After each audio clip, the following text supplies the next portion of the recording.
al capítulo 14 de Pensar la Imagen, del podcast Pensar la Imagen.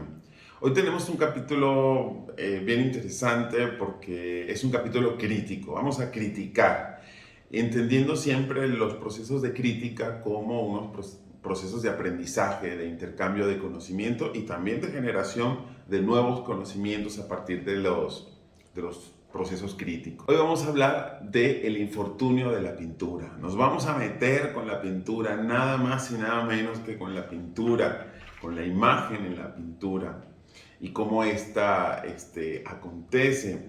Pero además nos vamos a meter a partir de criticar una exposición que sucedió en la ciudad de Monterrey, en México. Una exposición organizada por la Pinacoteca del Estado, y que se tituló El triunfo de la pintura. Eso motivó este podcast. Pero antes de hablar y de hacer una crítica a esta exposición y a la pintura, digamos, contemporánea, quisiera, como siempre, invitarlos a darse un paseo por el canal que ya está creciendo poco a poco con mucho material de videos, de contenido, de conocimiento, de crítica, de experiencia, con conversaciones, este podcast Pensar la Imagen, donde profundizamos en muchísimos temas que tienen que ver con la imagen contemporánea o cómo acontece en la contemporaneidad, y pues otros programas específicos para fotografía y conversaciones con artistas visuales y artistas contemporáneos. Es por eso que pues los invito un poco a seguir el canal, a suscribirse.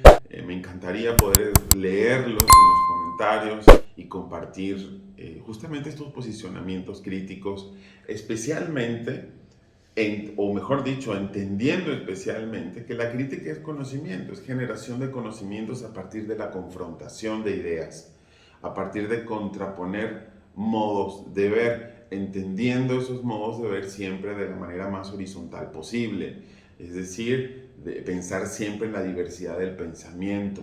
Si aquí criticamos o tomo una postura sobre algo, no significa que esa se impone sobre las demás, sino que simplemente es otra ruta, es otra manera de abordar.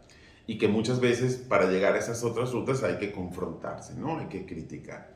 De ahí nace esta idea de este podcast, del capítulo 14, el infortunio de la pintura.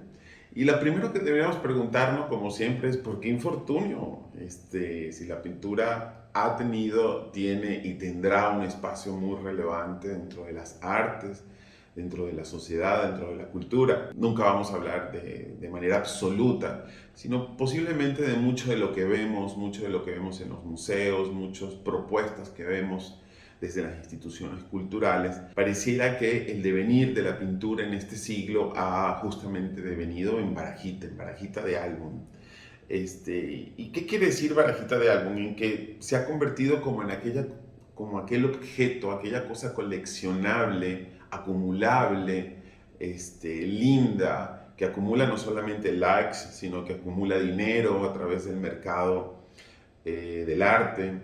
Es decir, la pintura sigue siendo ese objeto admirado, codiciado del mercado del arte, sigue dominando, pero de lejos ese mercado. Lo podemos ver porque vemos las ferias de arte, ¿verdad? Vemos las galerías, qué es lo que muestran, qué es lo que exhiben, y el arte sigue, y la pintura, digamos, sigue teniendo ese papel dominante, digamos, dentro del mercado del arte. Pero ¿qué sucede en las otras partes? ¿Qué ha pasado con la pintura en otros escenarios, como en lo social, como en este arte que tiene un contacto con otro público que no necesariamente es el público comprador, que no necesariamente es el público coleccionista? ¿Qué sucede, no? ¿Cómo se relaciona o cómo se ha relacionado la pintura con esos otros modos de ver y hacer? A partir de esta exposición que sucede, que se acaba de inaugurar hace un par de semanas en la ciudad de Monterrey, en México, titulada El triunfo de la pintura, curada por Xavier Moisén, nos permite, digamos, una excusa increíble para plantearnos qué está pasando con la pintura, qué es lo que acontece con la pintura. Y pues un poco para para darle un marco histórico y teórico a lo que vamos a profundizar hoy, a la crítica que nos vamos a enfrentar hoy frente a la pintura, yo quisiera rescatar, digamos, no voy aquí a dar una clase de la historia del arte, de la pintura, primero porque pues, no nos daría nunca el tiempo, y segundo porque tampoco soy experto en eso.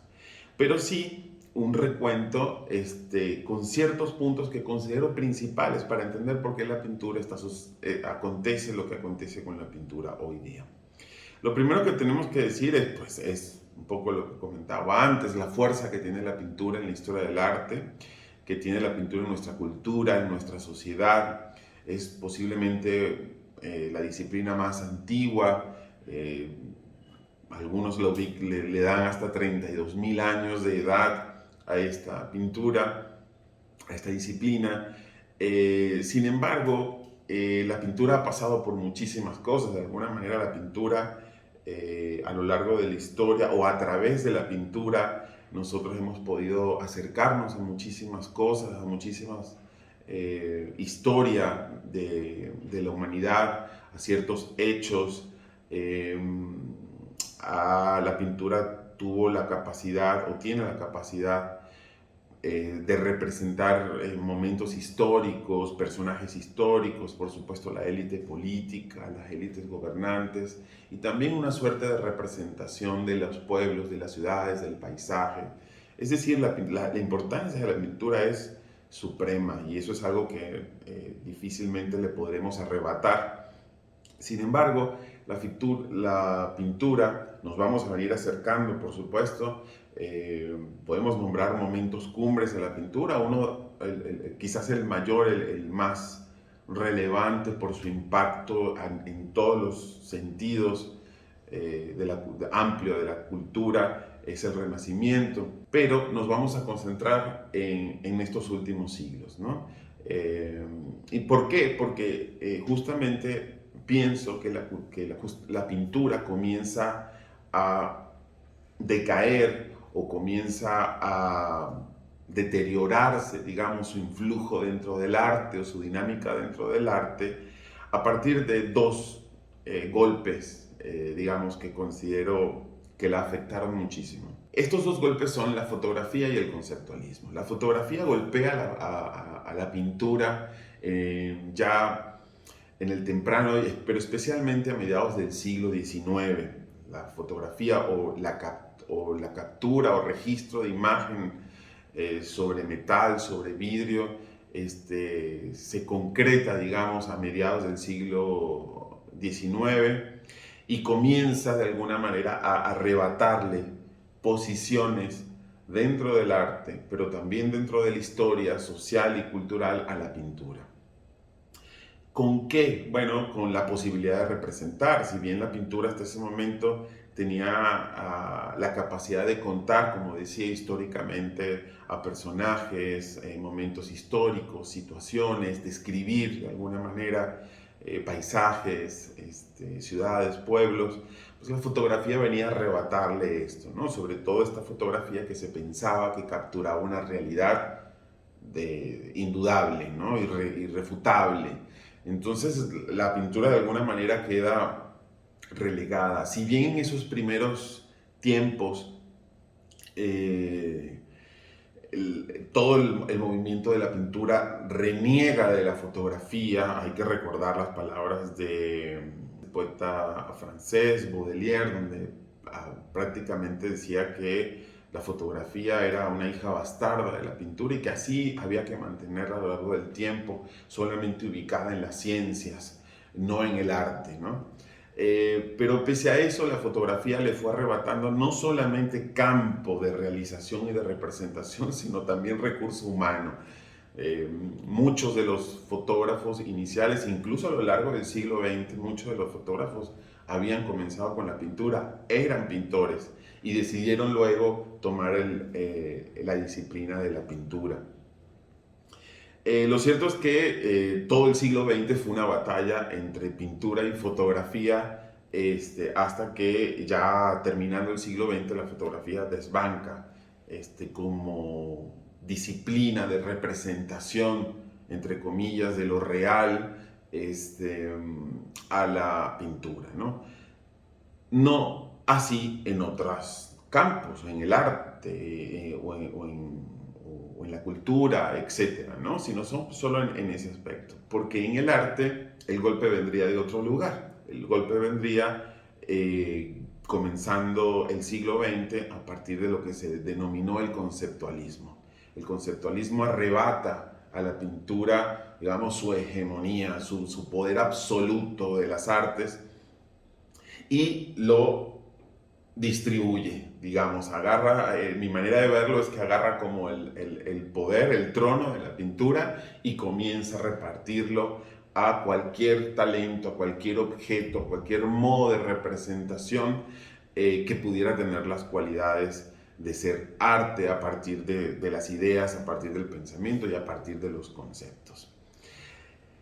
Entonces vemos que a partir del siglo XIX, pero especialmente el siglo XX, la pintura tiene una batalla monumental por un lado, en su forma, con la fotografía, y por otro lado, desde adentro, desde su contenido, y también desde la forma con el conceptualismo. Por supuesto que hay otros golpes, digamos, pero para mí estos son los fundamentales, son los que ponen a la pintura contra la pared o sentada en el banquillo de los acusados. Pero también hay que decir que el siglo XIX y el siglo XX también es maravilloso para la pintura, de ahí esta suerte de ironía, ¿no?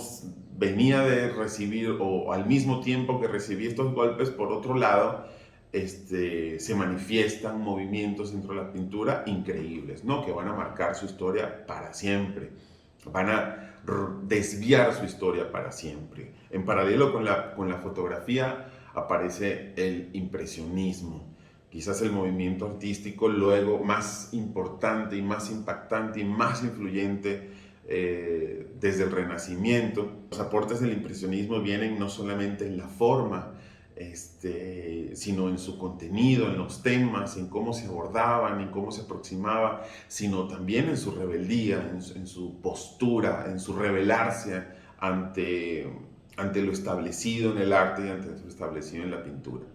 Y luego, por supuesto, las vanguardias, tanto las primeras como las segundas vanguardias, hacen de la pintura un laboratorio, un experimento. Y de esos experimentos o de esos laboratorios yo destacaría dos que para mí me parecen que le aportaron a la pintura una nueva ruta, un lugar muy importante además en esas nuevas rutas, ¿no? Uno de ellos fue el constructivismo, que modifica, que involucra a la fotografía de alguna manera con ciertos elementos a los que no estaba acostumbrado, que tiene que ver con la política, que tiene que ver también, o sea, en el contenido con la política y en la forma con la geometría, con los volúmenes, pero con una conexión directa con la política. Y luego tenemos el otro gran movimiento muy amplio, ¿no? También hay que decir que el constructivismo y el surrealismo no le pertenecen exclusivamente a la pintura. Eran movimientos artísticos donde la pintura tuvo un papel importante. Quiero decir esto a diferencia del impresionismo. Y el surrealismo, que también es un movimiento muy abierto, que acontece en la pintura, que acontece en la fotografía, pero acontece también en la pintura de una manera extraordinaria, generando posiblemente los últimos pinturas o las últimas representaciones que marcaron, digamos, la historia de la pintura para siempre. Este es de alguna manera el bagaje histórico que, insisto, es muy amplio, es mucho más amplio que esto, pero este es el bagaje donde creo que están ciertas claves para entender qué es lo que sucede con la pintura hoy día o qué es lo que está pasando con la pintura hoy día. ¿Por qué? Porque tiene que ver con sus maneras de romper y enfrentar el establecimiento del arte, el establishment del arte y de la cultura, porque tiene que ver con la relación de la forma con otros elementos, la relación de la forma con la política, la relación de la forma con lo social, que tiene que ver también con lo psíquico, con lo emocional, pero siempre relacionado con la forma, es decir, creo que estos movimientos le exigen a la pintura o le exigieron a la pintura dar ese paso más, ¿no? Adentrarse en otras rutas, en otras disciplinas, en otras corrientes de pensamiento para incorporarlos a su tradicional técnica, a su tradicional estética, fuera la que fuera, hiperrealista, abstracta, etc. Eso ya quedaba como una suerte de estilos, ¿no? Estilos de la pintura. Por eso creo que estos movimientos son importantes, lo mismo el golpe de la fotografía y el del conceptualismo. Y es ahí donde, digamos, a partir de este bagaje histórico, donde nos conseguimos, ¿no? En este presente de la pintura y que voy a abordar a partir de esta exposición del triunfo de la pintura. ¿Y por qué a través de una exposición? Porque siempre las exposiciones son como ese laboratorio, son como esa radiografía que nos permite justamente ubicar, bueno, qué está pasando con cierto arte, en este caso, qué está pasando con la pintura, quiénes están participando, qué se está leyendo ahí, de qué se está hablando, cómo se relaciona la pintura con la institución cultural, cómo se relaciona la pintura con el ejercicio curatorial, con la investigación, con la academia, con las personas, con el público en general, cómo acontece eso, ¿no? Humberto Eco decía que las grandes exposiciones son siempre útiles para destruir las leyendas y corregir los lugares comunes. Y esto me parece genial, ¿no? Porque te permite como enfrentarte a un estudio y reconfigurar esos conocimientos que ya están ahí, o relocalizar o revisar esos conocimientos que ya tenemos de las leyendas en las pinturas, pero también de los lugares comunes. Yo, con todo respeto, añadiría no solamente corregir los lugares comunes, sino perpetuarlos. Es decir, las exposiciones pareciera que sirven o para corregirlos o para perpetuarlos, acentuarlos aún más, dependiendo de las reacciones y de cómo acontece esa exposición en un contexto cultural determinado. Bien, hay que decir que terminando el siglo XX y comenzando el siglo XXI, todas, absolutamente todas las disciplinas, artísticas o no, pues nos confrontamos a ciertos elementos que nos cambian radicalmente. Uno es la información, otro es la tecnología y otra es las redes, que justamente por donde transita, donde se ejecuta esa tecnología y donde transita la información. Es decir, este siglo inevitablemente trajo rupturas a todas las disciplinas, no solamente a la pintura o a la fotografía, sino absolutamente a todas. La intervención de la tecnología ha hecho que nos repensemos, que repensemos nuestras prácticas, pero también la de la información, el acceso a la información muy abierto y a la desinformación también, ha hecho que, pues, ¿qué vamos a decir nosotros? ¿Qué vamos a contar nosotros que otros ya no sepan? ¿O qué vamos a hacer nosotros en términos de técnicos que ya la tecnología no haga? Es decir, de ahí el repensar cada disciplina, de ahí el repensar cada práctica artística. Pero, digamos, una de las cosas que nos puede revelar esta ruptura o este choque entre información, tecnología, redes y arte es dos rutas posibles. O la ruta del acomodo, de cómo me acomodo a esa tecnología, esa información y esas redes, o cómo la confronto. ¿Ok? Entonces, dentro de ese acomodarse o confrontarse, me parece que la pintura ha decidido, en su mayoría, por supuesto, y a partir de esta exposición del triunfo de la pintura, que la pintura decidió ninguna de las dos rutas, es decir, ni acomodarse a la tecnología ni a la información, ni confrontarla, sino por el contrario, ignorarla. Es decir, apuesta a ignorar su tiempo, a ignorar su contexto, a ignorar lo que acontece social, política, económica, culturalmente, para seguir desarrollándose como se venía desarrollando en el siglo XX o en el siglo XIX, o expresiones incluso muchísimo más antiguas. Pareciera que la mayoría de la pintura que vemos ha decidido justamente quedarse al lado del camino y esperar, pues, ver qué es lo que va a acontecer.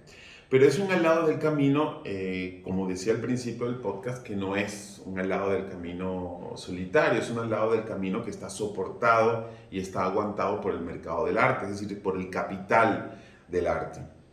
relacionado con el arte. Don DeLillo, que escribió Cosmópolis, la novela Cosmópolis en 2013, en una de las partes de la película dice: el dinero ha perdido su narratividad, como le ocurrió a la pintura. Ahora solo se habla a sí mismo. De alguna manera esa posición de la pintura es como hablarse a sí mismo. Nos seguimos, nos encontramos los pintores, las corrientes, las maneras de pintar y simplemente nos referimos a sí mismos. Somos una autorreferencialidad. Eso es lo que vemos en la mayoría de los casos, pero es principalmente lo que vemos en esta exposición, que ya vamos a hablar de ella, ¿no? Del triunfo de la pintura.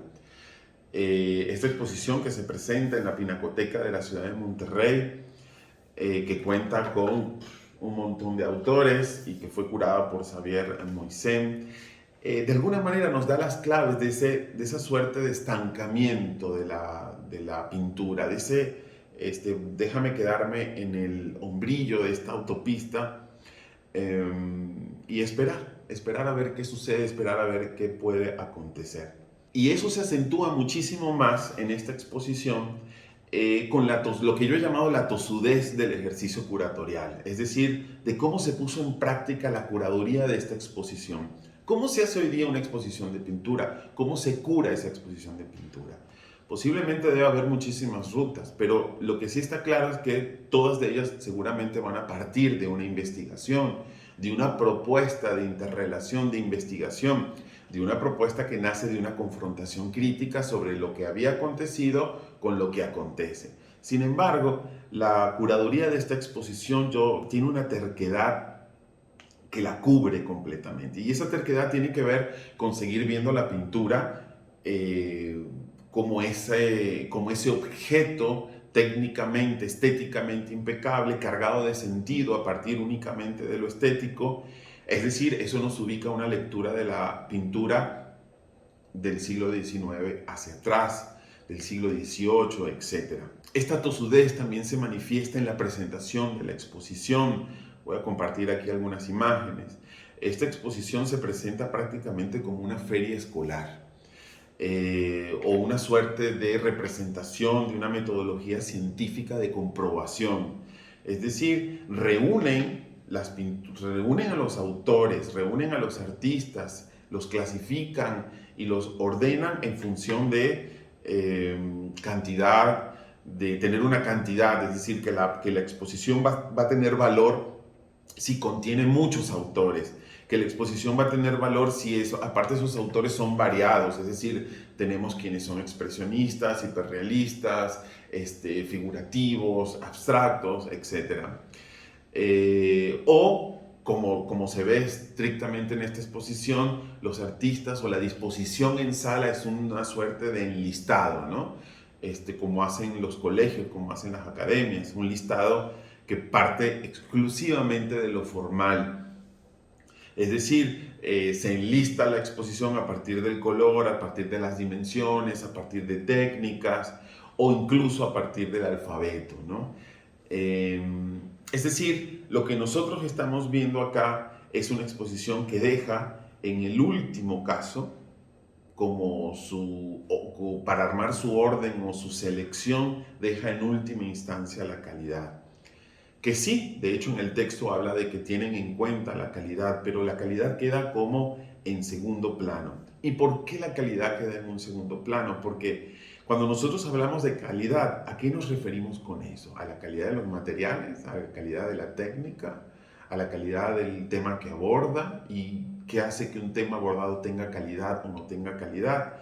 Posiblemente hablar de calidad significa un proceso de investigación que me permita a mí identificar como propuesta qué puede ser una calidad en esta exposición específica. Es decir, esta exposición de la pintura, tal como comentaba DeLillo en la novela Cosmópolis, lo único que hace es hablarse a sí misma, reencontrarse con sí mismo, pero sin tener la capacidad de reflexionar sobre sí misma, sin tener la capacidad de pensar más allá de una reunión disciplinaria, de una reunión que cumpla con ciertas necesidades institucionales que tiene que ver con invitar a ciertos artistas o que confluyan muchos artistas y que tengan diversidad de géneros, etcétera. Es decir, un montón de reglamentaciones burocráticas de la institución y no de un carácter artístico y no de lo que posiblemente hoy día sea un ejercicio curatorial como es la generación de un conocimiento, como es la generación de ideas.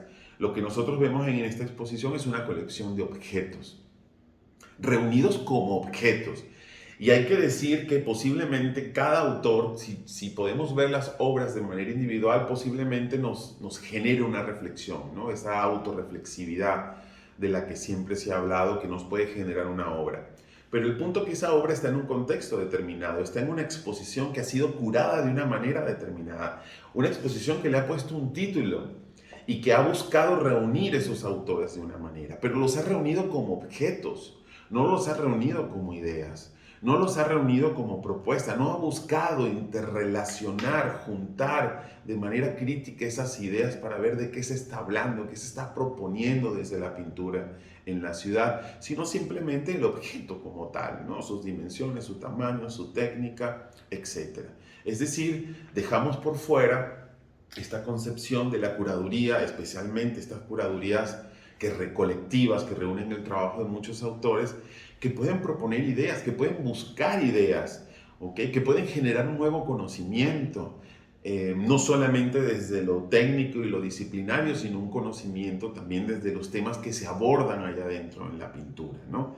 De alguna manera esta tosudez, insisto, de la curaduría empobrece, digamos, no solamente la exposición, sino la institución donde se presenta la exposición, porque tal como lo menciona en su texto curatorial, remite o reduce a la pinacoteca como un lugar para guardar, cuidar, exponer, y en el último, estudiar la pintura del lugar. Pero falta una palabra clave acá, es decir, posiblemente una pinacoteca en nuestro contexto contemporáneo, esto sea, sí, como por default, guardar, cuidar, exponer. Pero en realidad, una pinacoteca, lo primero por donde debería comenzar, a mi parecer, debería ser la investigación. ¿Y qué significa la investigación? Justamente no solamente investigar sobre los autores, sino de qué hablan, cómo se pueden relacionar, cómo se relaciona eso con el pasado, cómo desde lo formal o desde el contenido de las obras se pueden construir nuevas ideas, nuevos conocimientos.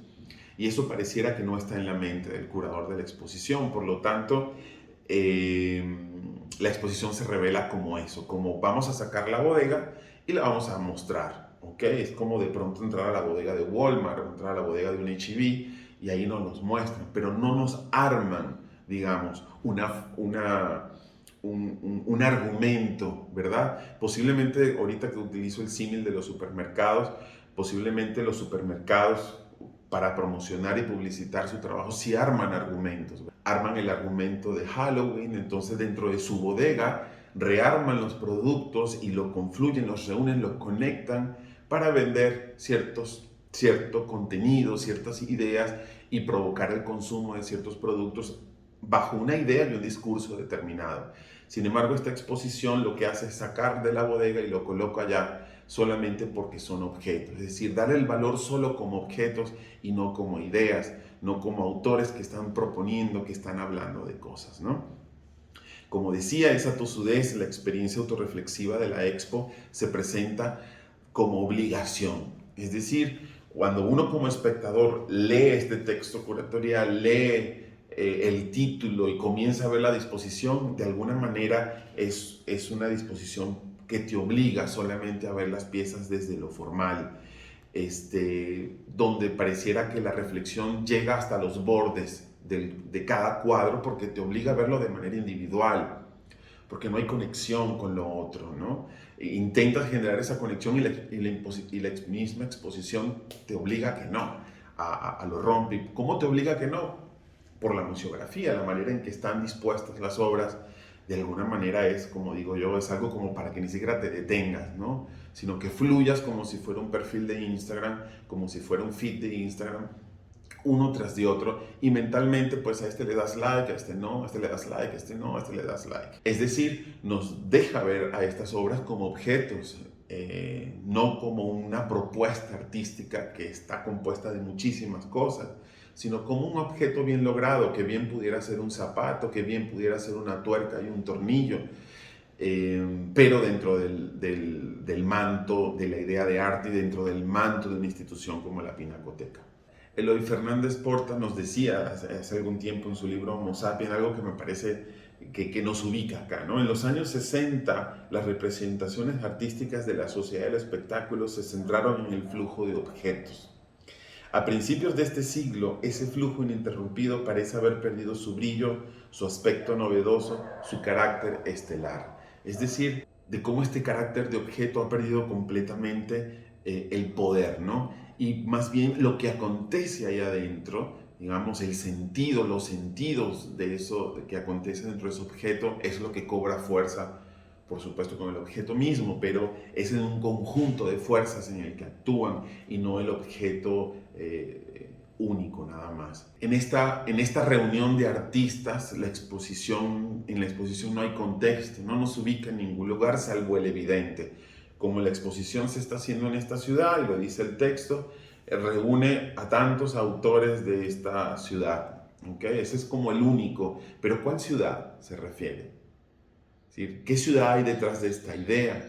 Y no me refiero al nombre de la ciudad porque sabemos que es Monterrey, sino ¿cuál Monterrey? Hay muchos Monterreys. Hay muchos ángulos, muchas perspectivas para hablar de ese Monterrey. ¿Cuál de esos Monterrey está acá? Se reunieron estas obras para hablar de cuál Monterrey. Entonces, posiblemente una primera lectura o respuesta a esta pregunta sería solamente al Monterrey elitesco, artístico, que conoce la pintura y sus propios autores, a más nadie. No es una exposición que no busca confrontar o conectar esos autores o las propuestas de los autores con un contexto temporal y espacial al que pertenecen y que pudiera darnos un conocimiento, que pudiera darnos ideas, experiencias, emociones, sentimientos. Por lo tanto, no existir ese contexto, la exposición no afecta. No hay apegos, no hay emoción, no hay investigación, no hay construcción de relaciones, todos los valores necesarios para generar conocimiento y compartirlo. Muchos autores, Umberto Eco en muchos de sus textos habla de que la pintura en muchos momentos de su historia, de su época, era como una suerte de comentario sobre la literatura, sobre el teatro, sobre la religión, sobre la política, etc. Y mi pregunta acá, a partir de esta idea, ¿qué comentario hace esta exposición? ¿Qué comentario hace esas obras que están dentro de la exposición? ¿Cómo las puedo relacionar con un momento histórico determinado? Lastimosamente, el texto no da ningún tipo de pistas. El texto, los 6, 7 párrafos de los que cuenta el texto, lo único que hacen es hablar de cantidades, en términos cuantitativos, geográficos, en enlistar la cantidad de estilos, de técnicas pictóricas que se presentan en la exposición, pero en ningún momento habla de temas, de qué hablan y cómo estos se pueden relacionar y cómo estos nos pueden dar una conexión con nuestro tiempo, con nuestra ciudad, con nuestro país, con el mundo en el que vivimos. Lastimosamente el mismo texto termina diciendo, y cito, viendo la cantidad y riqueza de pintura y sus alternativas que aquí se presentan, no es difícil predecir su futuro, entendiendo ese futuro, según declaró posteriormente el curador, como que iba a ser la exposición más importante de la pintura de Nuevo León, por supuesto, de México. ¿A partir de qué? Porque reúne 64 autores que no se propuso ver cómo se podían conectar, no se profundizó en cada una de sus obras para ver qué podía acontecer ahí. Claro que no es difícil de predecir su futuro. Su futuro es que va a complementar, va a rellenar el archivo de actividades de una institución, pero poco va a proponer tanto para la disciplina como para las artes en general, como para la sociedad, como para lo cultural. Es decir, es una exposición que solamente va a cumplir con un check y va a quedar después olvidada porque no hay ningún tipo de propuesta o de postura crítica sobre nada ahí en la pintura. Es decir, que al final esta exposición tiene algo bien interesante, que es que habla más por sus desaciertos que por sus aciertos. que es en esos desaciertos donde nosotros podemos revisar de manera crítica, bueno, cómo se ejecuta la práctica institucional hoy día, cuál verdaderamente debería ser la labor de una pinacoteca. Citar a los autores y, bueno, estos son los pintores del momento y de la época y sacar de la bodega y colocarlos ahí y ya, sin investigar, sin proponer algún tema o alguna confrontación crítica, mostrarlas y ya, es decir, seguir manteniendo ese ejercicio que ya bastante ha sido criticado y discutido desde muchos autores que han repensado la idea de museo, la idea de institución cultural. Por otro lado, también nos invita a revisar las prácticas curatoriales, sobre todo aquellas que buscan hacer retrospectivas, antologías, colectivas de autores. ¿Qué significa hacer una curaduría en nuestro tiempo? Hacer una curaduría en nuestro tiempo es solamente reunir objetos, reunir autores y ya, y si pues tienen las dimensiones y el color, unirlos por ahí, o unirlos solo por su disciplina, o tiene que ver con hablar, con conversar, con profundizar en qué nos mueve, qué nos anima, qué nos preocupa como autores, y a partir de ahí conseguir conversaciones que además van a ser conversaciones que sí se pueden conectar con el público en general, no solamente quedarse encerrada en el círculo de artistas. Esta exposición se va a quedar encerrada en el círculo de artistas. Por otro lado, también nos permite ver esa intención tanto de la institución como de la curaduría de seguir imponiendo lo que es decir, del museo como el único que puede conocer y saber lo que es arte y lo impone y así lo muestra. Esto que vemos acá es pintura y así se debe creer y así se debe entender. No hace falta explicar más, simplemente porque estén acá reunidos, esto es. Y por otro también, entender las prácticas artísticas, qué está sucediendo con la pintura. Podemos conseguir pequeños acentos que son muy valiosos. Ahí vi, me parece, trabajos increíbles, trabajos que me gustaron muchísimo, otros no tanto, pero creo que hay valor. Pero sueltos ahí, colocados como objetos, no sucede nada, se ven justamente como eso, como objetos y ya. No nos permite, esta exposición no nos permitió que nos acercáramos más profundamente a las piezas. De hecho, prácticamente nos exigía que no nos acercáramos profundamente a las piezas. Museográficamente no se incluyeron fichas, sino simplemente un número grande que estaba ahí, que te remitía después a un listado inleíble, ¿ok? Donde solamente habla del autor, las dimensiones y la técnica. Y no nos remite a qué está aconteciendo ahí, ¿no? Es decir, es una exposición que al final replica esa idea hegemónica del arte que está como en el chip de los museos y de las instituciones culturales y de muchos curadores que pretenden que eso que se muestra ahí, como decía antes, es y no más. Y ya para finalizar un poco, que quería acercarme a la idea sobre el estatus actual de la pintura, etc. De la mayoría de la pintura, también esto hay que decirlo, no es de toda la pintura. Creo que hay propuestas muy interesantes, incluso dentro de esta exposición hay propuestas muy interesantes. Pero son propuestas que justamente entienden que posiblemente una de las rutas que pueda tomar la pintura sea como una suerte de transparencia, de transparentarse, es decir, una transparencia que permita el cruce con otras disciplinas que la atraviesen, que se cubran de ella también otras disciplinas para seguir abordando temas o proponiendo formas artísticas. Creo que a través de esa idea de transparencia es que la pintura pudiera conseguir una ruta, un aliviadero, digamos, en este nuevo siglo, y no insistir en cerrarse en sí misma, en seguir pensando que la pintura es solamente lo que es ella sola, ensimismada, y no esa necesidad urgente de relacionarse con otras cosas, con otras disciplinas, con otras maneras de hacer, y a partir de ahí conseguir nuevos modos, nuevas maneras de representarse y de hacerse a sí misma. Bien, hasta aquí llegamos. Creo que ha quedado un poco largo esto, pero me ha gustado mucho adentrarme en pensar la imagen desde la pintura en esta ocasión y a partir de esta exposición y todo lo que conlleva la imagen, ¿no?, en sí misma, que no es solamente la imagen y la disciplina a la que está relacionada, sino la imagen con la institución curador, con la institución pública, la imagen con lo privado también, y a partir de ahí hacer pues, reflexiones críticas sobre lo que acontece hoy día. Sin más, muchísimas gracias por estar acá. Los invito nuevamente a recorrer el canal, a seguirme por las otras redes, TikTok, Instagram, y suscribirse a este canal si es de su agrado. Muchísimas gracias.